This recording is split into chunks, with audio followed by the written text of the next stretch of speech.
성공한 삶일 것입니다. 그런데 대부분의 사람은 시간의 흐름 속에서 그것을 깨닫지 못하고 삶이 끝나거나 깨닫게 되더라도 너무 늦게 깨닫는 경우들이 많다는 것이죠. 일찍 깨달아야 그 삶이 하나님 앞에 온전히 준비되고 쓰임받을 텐데 거의 죽을 때가 되어서 깨닫는 인생들이 많아요.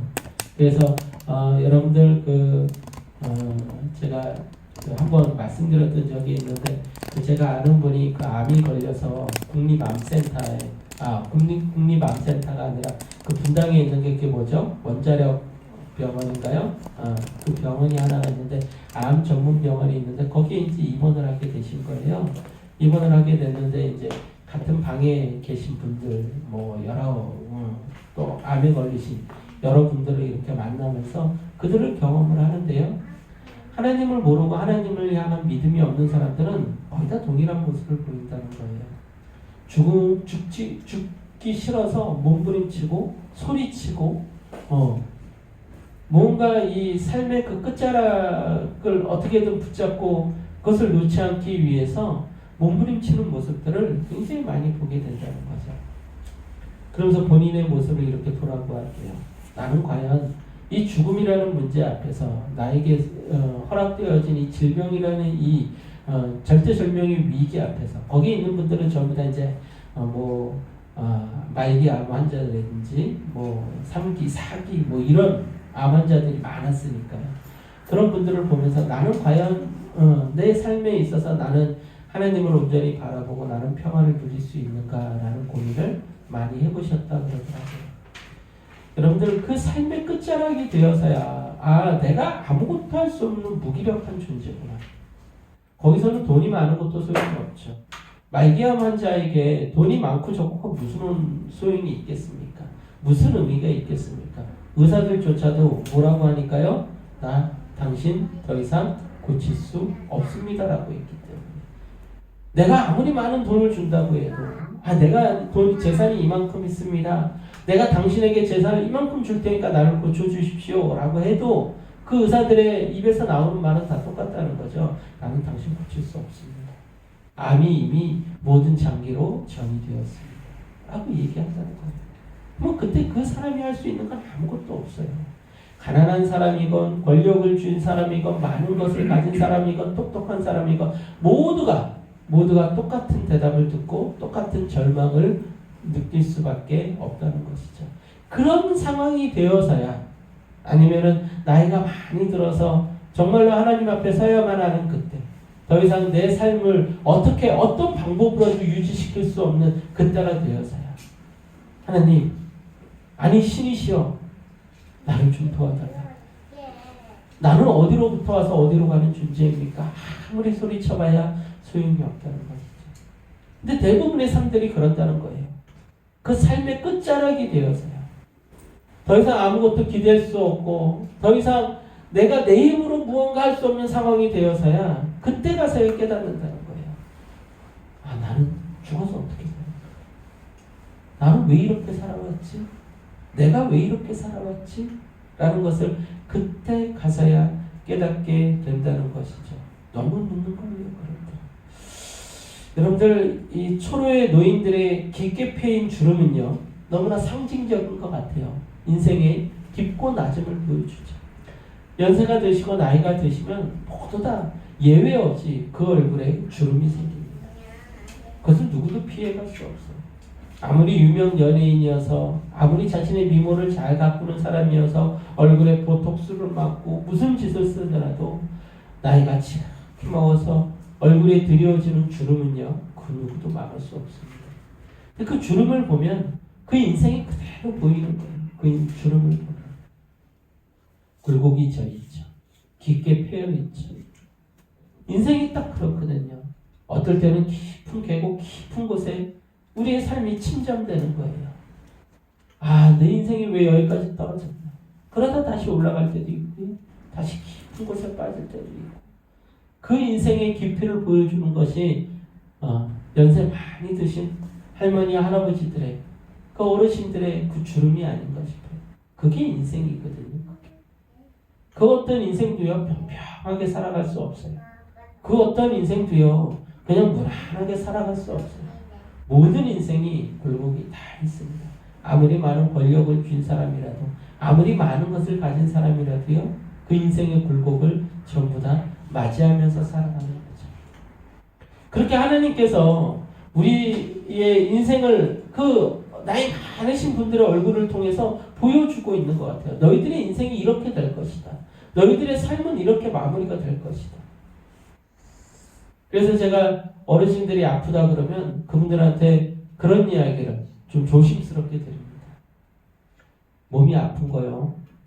너무 아프시면 그거를 깨달으세요. 그거를 생각하세요.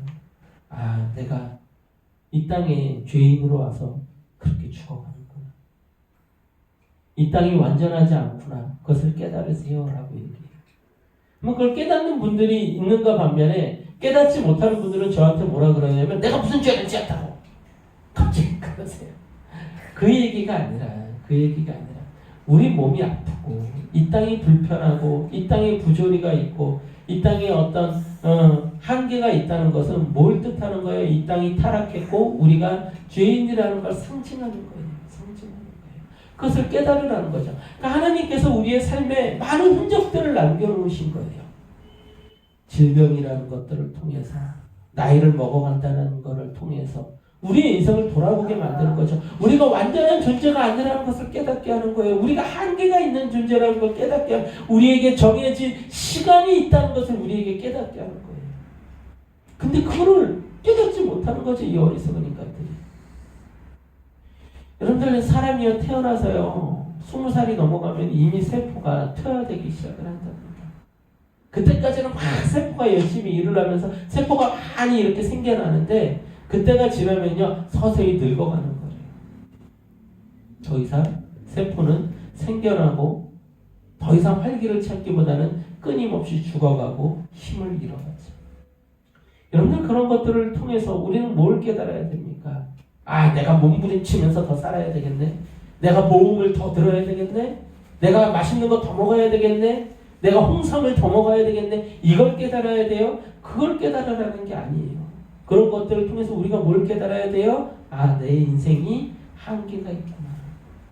나라는 존재가 이렇게 무기력한 존재구나. 우리는 끝을 향해 가는 존재구나. 우리는 영원히 살 수 없는 존재구나. 이거를 깨달아야 된다는 거죠. 이거를 철학해야 된다는 거예요. 근데 이거를 제때에 깨닫지 못하는 거예요. 그래서 영원히 살 것처럼 사람들은 살아가죠. 그러니까 욕심을 부리면서 돈을 모으고요. 욕심을 부리면서 영혼을 쫓고요. 욕심을 부리면서 이 땅에서 어떻게든 좋은 집에서 잘 먹고 잘 살려고 몸부림들을 치는 거예요. 근데 그걸 깨달은 사람들은 하나님께서 이 땅의 주권자이시고 내 인생이 이렇게 한계가 있는 존재라는 걸 깨닫는 사람들은요. 거기에 집착하지 않아요. 절대로. 여러분들, 오늘 말씀을 통해서 여러분들도 무언가 깨달음이 있기를 소망합니다. 너무 시간이 늦기 전에 말씀을 통해 인생에게 가장 중요한 두 가지 의미를 깨닫기를 소망합니다. 우리는 그 두 가지 가치 중에 하나인 하나님의 주권에 대해 지난주에 살펴보았습니다. 우리가 첫 번째로 깨달아야 될 것은 이 땅은 하나님께서 주관하신다는 거예요. 하나님이 통치자시라는 거예요. 하나님이 창조주시라는 거예요. 우리는 그분에 의해서 창조되었다는 거예요. 우리의 삶을 그분이 주권적으로 이끌어가고 계시다는 거예요. 그것을 가장 먼저 깨달아야 돼요. 우리 욥기 12장 13절에서 25절 우리 다시 한번 확인해 보겠습니다. 욥기 12장 욥기 12장 13절에서 욥기 12장 13절에서 25절입니다. 한 절씩 한번 교독해 보겠습니다. 제가 먼저 교독합니다. 지혜와 권능이 하나님께 있고 계략과 명철도 그에게 속하였나니 그가 어르신들 다시 세울 수 없고 사람을 가두신들 모아주지 못하느니라. 그가 물을 막으신즉 곧 마르고 물을 보내신즉 곧 땅을 뒤집나니 능력과 지혜가 그에게 있고 책임자와 소리자가 그에게 속하였으므로 모사를 벌거벗고 끌어가시며 재판장을 어리석은 자가 되게 하시며 왕들이 된 것을 풀어 그들의 허리를 동이시며 제사장들을 벌거벗겨 끌어가시고 권력 있는 자를 넘어뜨리시며 충성된 사람들의 말을 물리치시며 늙은 자들의 판단을 빼앗으시며 귀인들에게 멸시를 쏟으시며 강한 자의 띠를 푸시며 어두운 가운데에서 은밀한 것을 드러내시며 죽음의 그늘을 광명한 대로 나오게 하시며 민족들을 커지게도 하시고 다시 멸하게도 하시며 민족들을 널리 퍼지게도 하시고 다시 끌려가게도 하시며 만민의 우두머리들의 총명을 빼앗으시고 그들의 길 없는 거친들에서 방황하게 하시며 빛 없이 캄캄한 데를 더듬게 하시며 취한 사람같이 비틀거리게 하시느니라. 아멘. 인생의 모든 생사화복과 모든 권력자들의 그 주권을 모두 다 누가 통치하신다는 겁니까? 하나님께서 통치하신다는 거예요. 자연 만물의 모든 그 오고 감도 또한 누가 통치하십니까? 하나님께서 통치하시는 줄 믿습니다.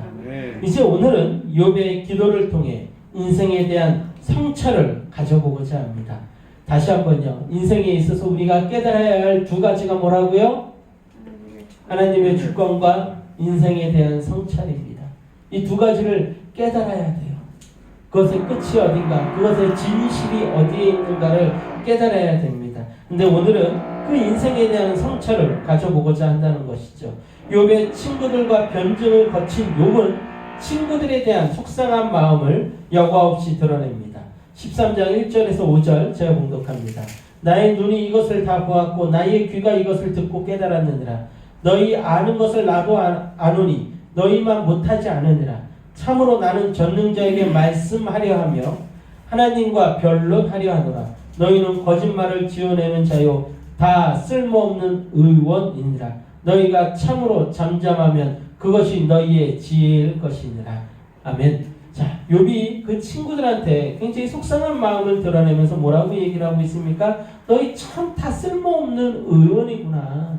너희들이 나를 위로하고 치료하려고 하지만 다 보잘것없다.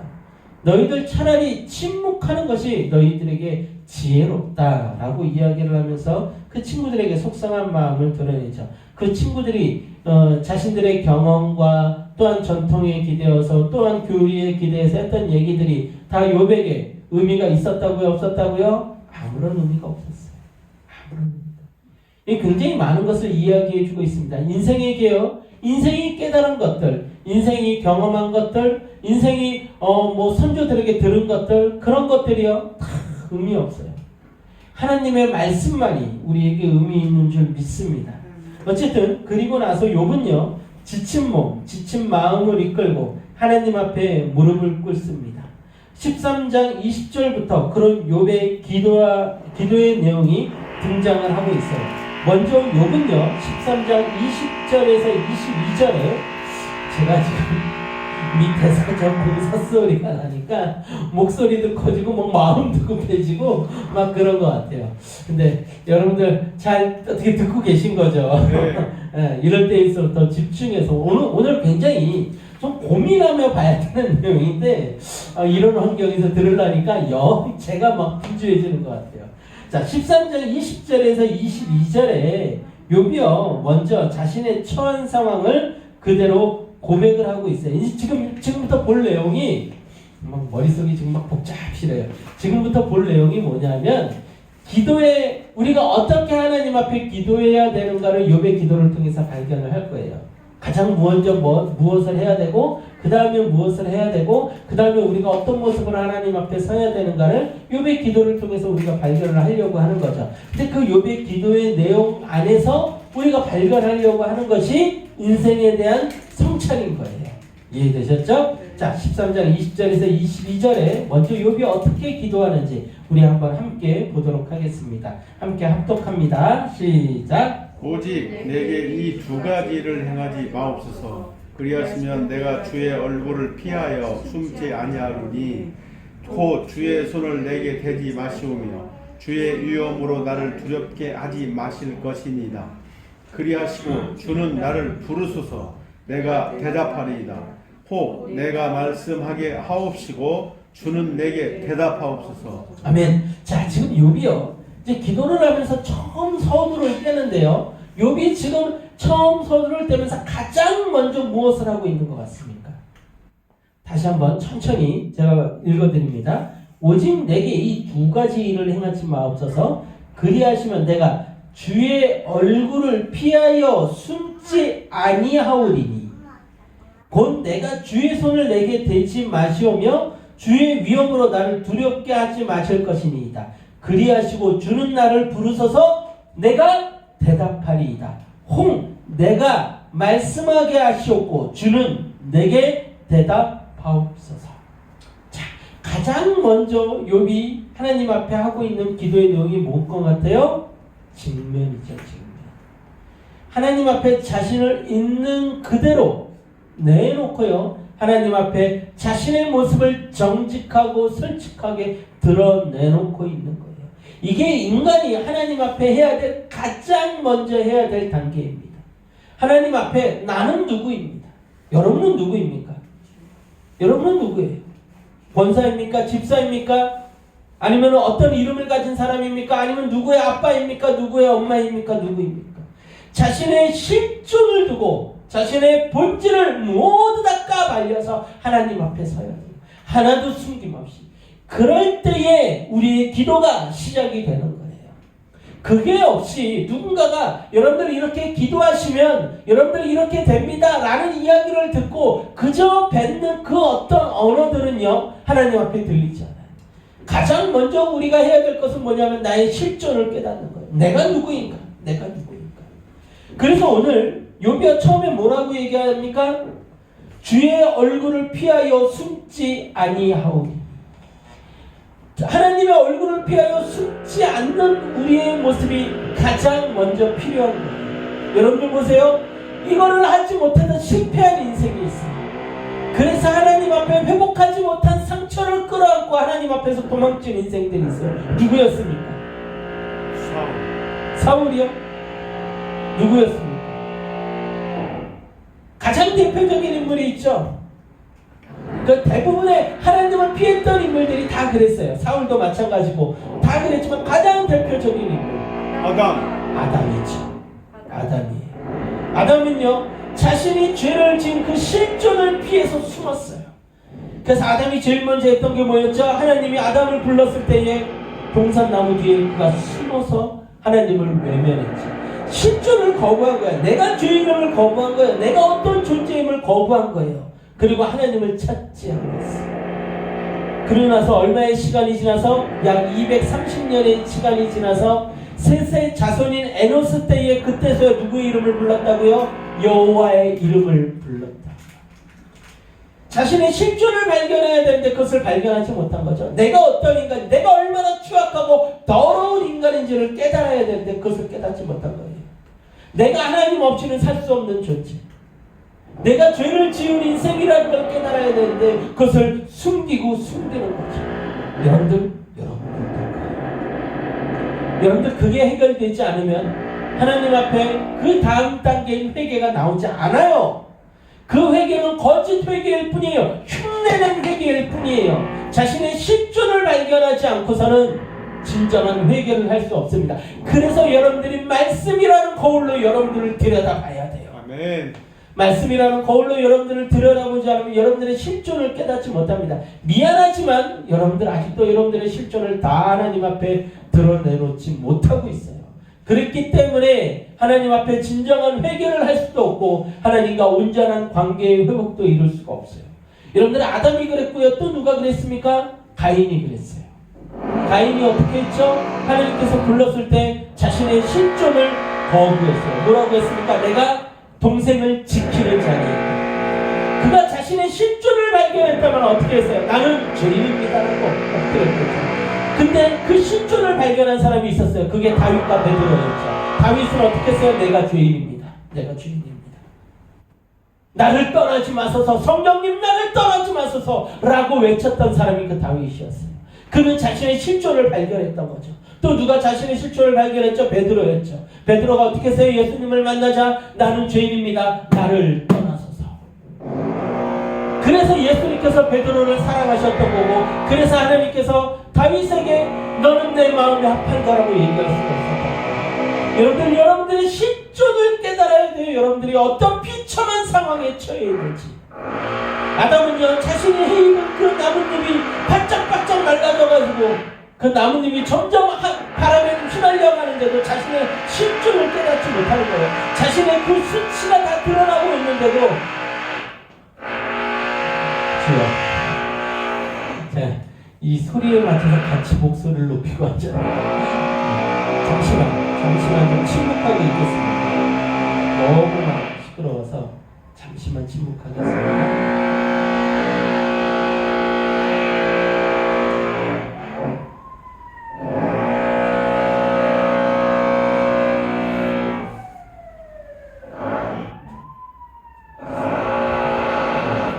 자신의 그 실존에 대해서 깨닫는 것이 중요하다는 것이죠. 그래서 여러분들도 여러분들의 그 실존을 깨달아야 됩니다. 여러분, 자신의 그 비참한 상황을 직면하지 않고서는요, 하나님 앞에 나아갈 수가 없다는 것이죠. 하나님으로부터의 상실되었다는 그 사실을 깨닫고 하나님 앞에 서지 않는다면 우리는요, 자신의 성을 만들 수밖에 없어요. 자신이 자신을 지키려고 하죠. 자신이 자신의 실존을 어떻게든 직면해내려고 하는 거예요. 그런데 인간은요, 인간 스스로의 모습을 직면해낼 수 없어요. 지금까지 인류가 끊임없이 해왔던 것이 바로 그거였어요. 인간의 실존에 대해서 인간 스스로가 직면해내려고 했던 것이죠. 그래서 수많은 철학과 종교와 수많은 과학의 발전들이 이루어졌던 거예요. 진화론, 그래서 시작이 된 거예요. 철학, 그래서 시작이 된 거죠. 다 무슨 시도입니까? 인간의 실존에 대해서 증명해내려고 하는 거예요. 인간은 이렇게 만들어졌어. 인간은 이런 존재야. 성경을 배제하고 인간의 실존에 대해서 끊임없이 연구를 하는 거죠. 그러면서 거기에 대해서 서로들 칭찬하는 거예요. 야, 누가 이런 철학을 했대. 와, 훌륭하네. 누가 이런 과학을 발전시켰대. 우와, 훌륭하네. 여러분들 영화에서 상 받는 사람들을 보면 다 그런 상이에요. 수많은 책들 가운데 상 받는 상들, 뭐 문학적이다 어쨌다 하는 모든 상 받는 것들을 보면 전부 다 어디에 대한 연구냐면 인간의 실존에 관한 연구예요. 인간의 정체성에 관한 연구. 인간은 어떤 존재인가? 어떤 마음을 가지고 있는가? 그 마음의 형태는 어떻게 생겼는가? 그 마음이 어떻게 세상을 어떻게 적용되어서 살아가는가? 거기에 대한 연구들이죠. 그걸 신을 배제하고 하나님을 배제하고 연구한 사람들에 대해서 전부 다 박수 치는 거예요. 우와, 훌륭하다. 그런데요. 그 실존들을 발견해서 그 실존들에 대한 영화를 쏟아내고 책들을 쏟아내서 인간들이 과연 아름다워지고 윤택해지고 있나요? 그렇지 못하다는 거예요. 봉준호 감독이 기생충이 상 받은 이유가 다 그런 것들이 있죠. 박찬욱 감독의 박쥐, 뭐 올드보이, 뭐 친절한 금자씨, 이런 영화들이 호평을 받고 칭찬받는 이유들이 다 그런 거예요. 신을 배제하고 인간은 이런 존재다라는 거예요. 인간은 그런 존재가 아니죠. 정말로 인간에 대해서 깨달으려면 하나님께서 인간을 어떻게 만들었고 인간들이 어떻게 하나님으로부터 상실되었는지를 깨달아야 돼요. 그걸 깨닫지 못하면 인간이 어떤 존재인지 우리 깨닫지 못합니다. 거기에 대해서 먼저 깨달아야 되는 거. 그래서 오늘 욥이 뭐라고 얘기를 하고 있습니까? 주의 얼굴을 피하여 숨지 아니하오리니. 이게 시작이 돼야 되는 거. 그리고 뭐라고 얘기를 합니까? 22절에 그리하시고 주는 나를 부르소서 내가 대답하리이다. 내가 말씀하게 하시옵고 주는 내게 대답하옵소서.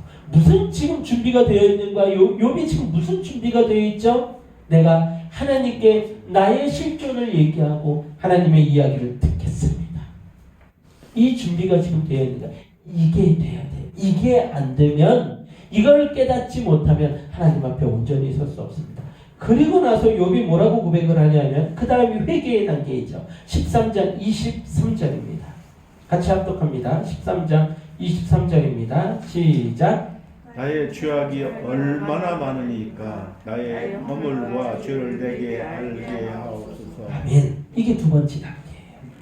이게 우리의 인생을 깨닫고 돌아본 인생들, 그리고 하나님 앞에 회개의 자리로 나아가는 인간들이 하는 두 번째 단계가 바로 이겁니다.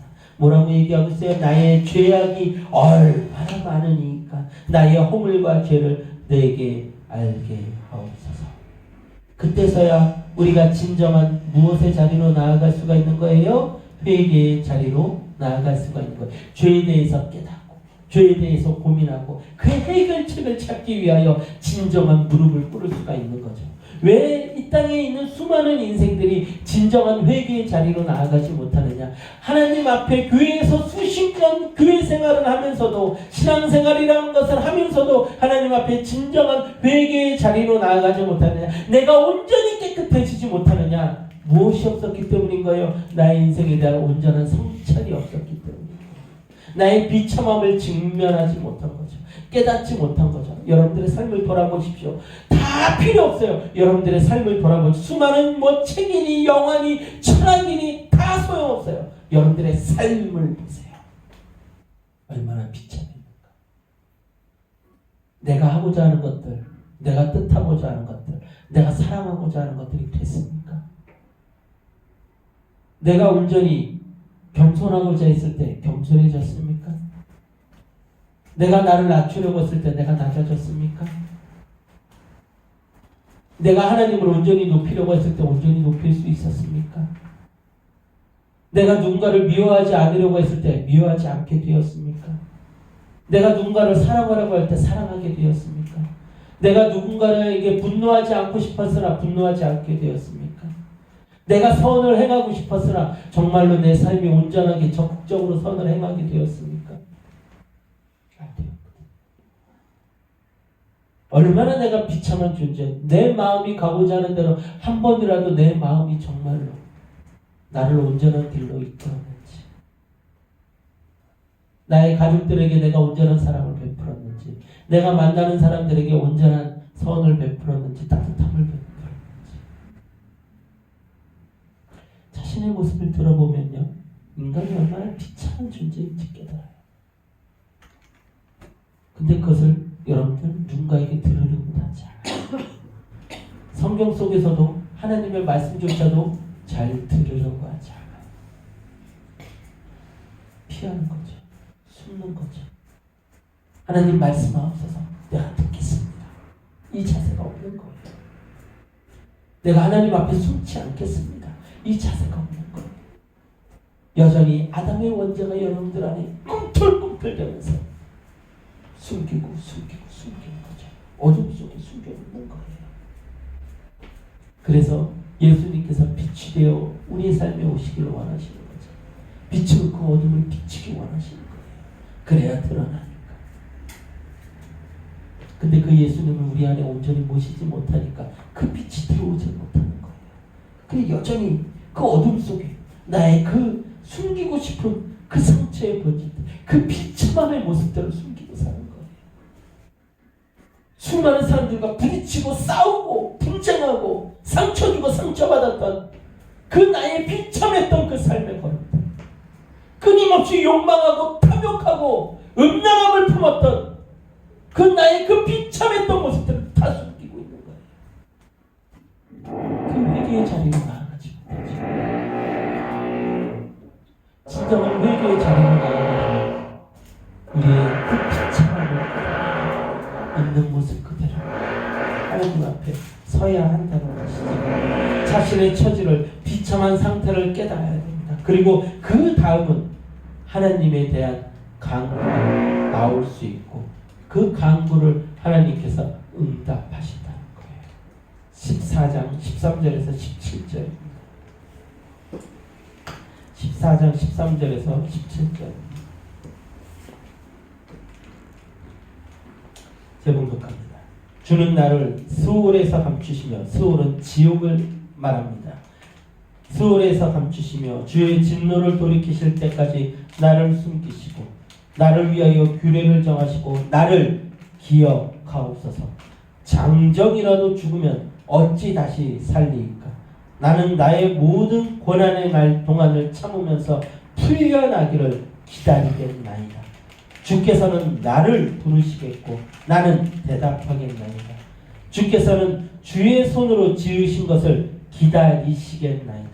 그러하온데 이제 주께서 나의 걸음을 세시오니 나의 죄를 감찰하지 아니하시나이까. 주는 내 허물을 주머니에 봉하시고 내 죄악을 쌈에 시나이다. 아멘.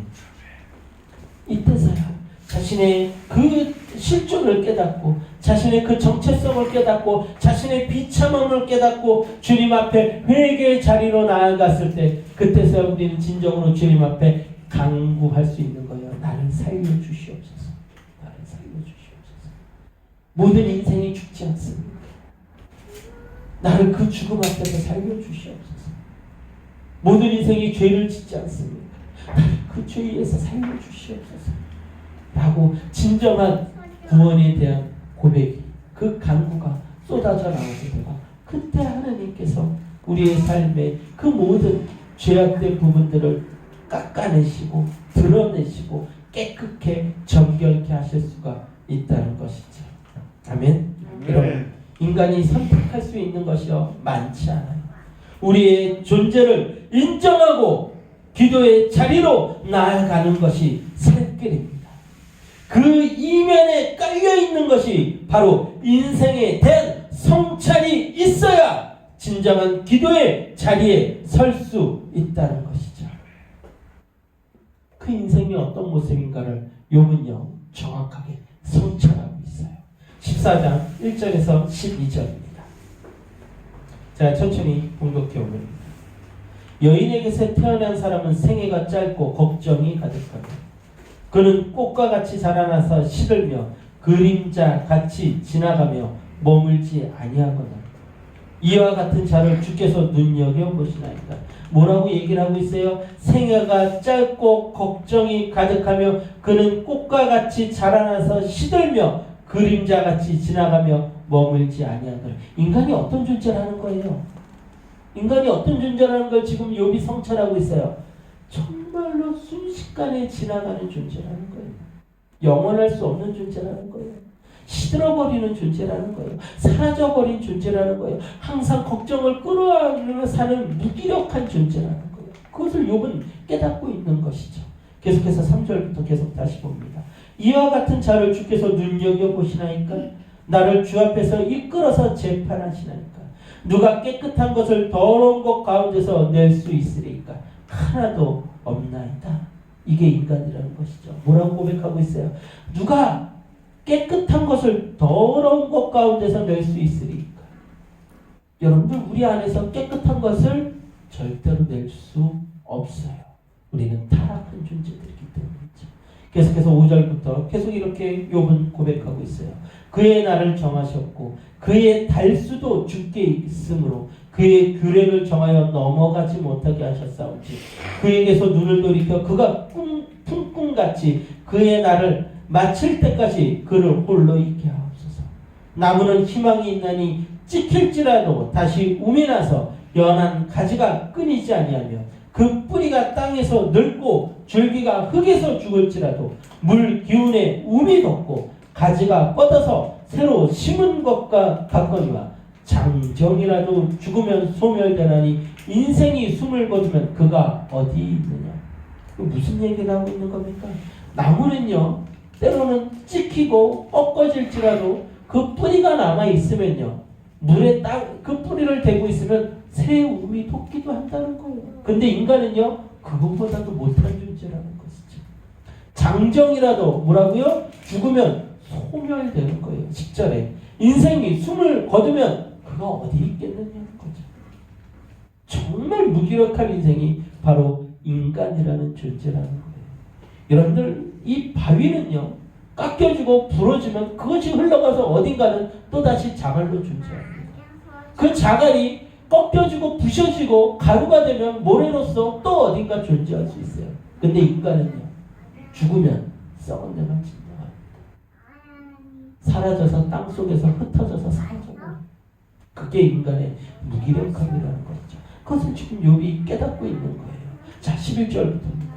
물이 바다에서 줄어들고 강물이 잦아서 마른같이 사람이 누우면 다시 일어나지 못하고 하늘이 없어지기까지 눈을 뜨지 못하며 잠을 깨지 못하느니라. 아멘. 사람이 누우면요 다시 일어나지 못해요.